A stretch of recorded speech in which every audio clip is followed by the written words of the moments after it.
Baik, Assalamualaikum warahmatullahi wabarakatuh. Pada pertemuan pertama kita kali ini, kita akan membahas mengenai kontrak perkuliahan, silabi, dan semua yang berhubungan dengan UTS, UAS, dan semua yang berhubungan dengan perkuliahan kita kali ini.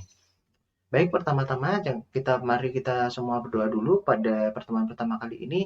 Semoga pada perkuliahan kita hari ini dan mendatang mendapatkan ridho dari Allah Subhanahu wa taala sehingga kita dapat eh, menjalankan perkuliahan dengan baik dan mendapatkan manfaat ilmu yang bisa kita terapkan nanti insya Allah di kedepannya. Kita mulai dengan membaca basmalah. Bismillahirrahmanirrahim.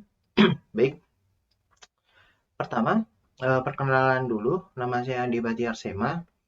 Saya dosen pengampu pemrograman, media pembelajaran, animasi, informatika, dan statistika, dan lain sebagainya. Jadi semua mata kuliah yang berhubungan dengan informatika, komputer, jaringan, statistik, saya mengampu hal tersebut. Saya biasa dipanggil Sema, dan pada semester ini saya menjalankan sekitar kurang lebih 8 kelas. Baik, silabus pada pertemuan kita kali ini adalah pertama kita biasa kontrak perkuliahan, perkenalan, dan tanya jawab mengenai apa-apa saja yang nanti akan kita jalankan dalam program perkuliahan kita. Lalu pada pertemuan kita kedua, ketiga, dan ke-4, 5, 6, 7 sampai dengan UTS kita akan mengenai materi teoritis. Apa sih materi teoritis? Ya materi teoritis itu semua materi yang berhubungan dengan mata kuliah yang akan kita jalankan gitu. Jadi kalau kita mata kuliahnya itu media pembelajaran, berarti kita akan membahas mengenai materi media pembelajaran, bagaimana media pembelajaran yang baik, bagaimana cara membuat media pembelajaran. Dan kalau media pembelajaran saya akan fokuskan kepada pembuatan media pembelajaran animasi. Kalau mata kuliahnya itu statistika, ya tentu saja teori-teori statistika.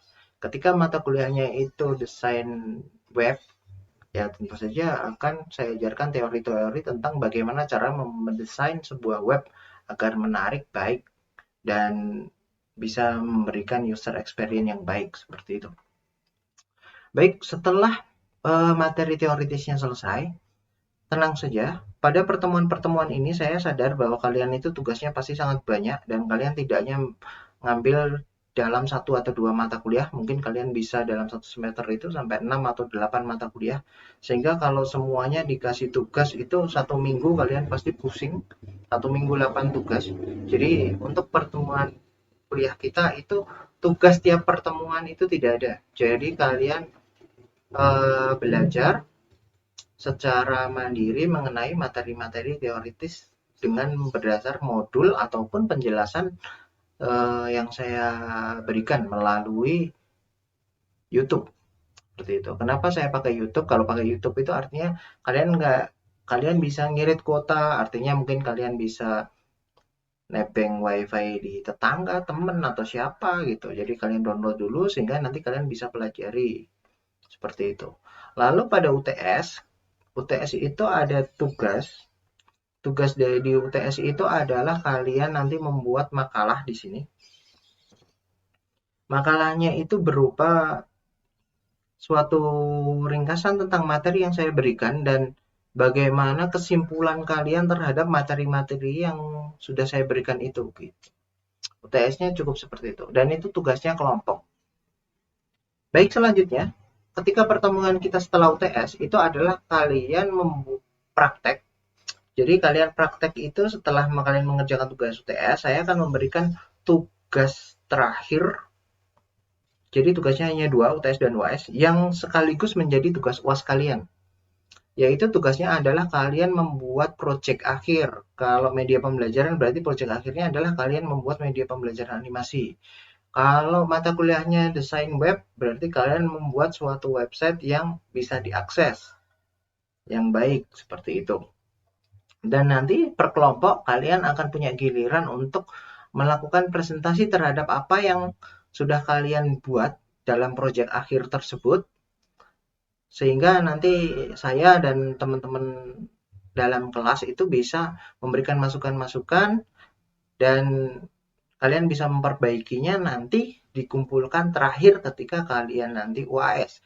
Jadi tugas UAS terakhir itu adalah rangkuman dari tugas kalian praktek akhir yang sudah diperbaiki dari masukan-masukan yang diberikan oleh saya maupun teman-teman satu kelas, seperti itu. Oke, begitu. Lalu dalam tugas ini semuanya itu adalah kelompok. Saya sadar kalau tugas kelompok itu pasti yang berkontribusi yang baik ya baik, yang nggak jelas ya nggak jelas, begitu. Artinya nggak jelas itu yang mungkin susah dihubungi, memang karena memang tiap mahasiswa ya beda-beda, begitu. Tenang saja, saya sudah bikin suatu perhitungan yang dimana perhitungannya itu biar se-fair mungkin, begitu. Jadi umpama kok kebetulan dapat kelompok yang ada yang nggak jelas atau terus kalian merasa itu kok kalian mengerjakan sendiri, ya tenang saja, begitu. Kenapa kok saya bilang tenang saja? Karena di sini ada yang namanya contribution point. Apa sih contribution point? Contribution point itu adalah nilai kontribusi terhadap tugas akhir kalian, begitu. Jadi nilai akhirnya itu adalah nilai total dikali contribution point kalian. Jadi contoh, contribution point itu adalah nilainya 0 sampai 100. Jadi contohnya ini, si A itu ada dalam kelompok itu ada 3 orang. Si A, B, dan C. Si A itu contribution point-nya 100. Contribution point itu yang nilai kalian sendiri. Jadi kelompok kalian itu memberikan penilaian sendiri terhadap contribution point-nya. Di mana kalian memberikan penilaian contribution point itu? Contribution point itu kalian berikan di makalah dan di project akhir. Jadi nanti di project akhir silahkan kalian di situ berikan contribution point kalian di situ, begitu. Jadi kenapa kok saya buat seperti itu? Gampang. Kalau yang nulis di situ itu barengan, yaitu pasti di situ kalian nulis semuanya 100. Tapi kalau yang ngerjain cuma 1 atau 2 orang, nah silakan kalian isi sendiri di situ, dan yang tidak berkontribusi ya di 0 pun juga nggak masalah, gitu. Karena memang dia tidak memberikan kontribusi apapun terhadap kelompoknya, seperti itu. Jadi contribution point itu silakan nanti ditampilkan pada makalah dan tugas akhir. Formatnya nanti saya berikan di mana kalian bisa memberikan penilaian terhadap teman-teman kalian, begitu. Baik, contoh ini. Si A contribution point-nya 100, si B 80, si C 20. Dan nilai kelompoknya itu total nilainya amin. Amin itu sekitar 85 sampai 90.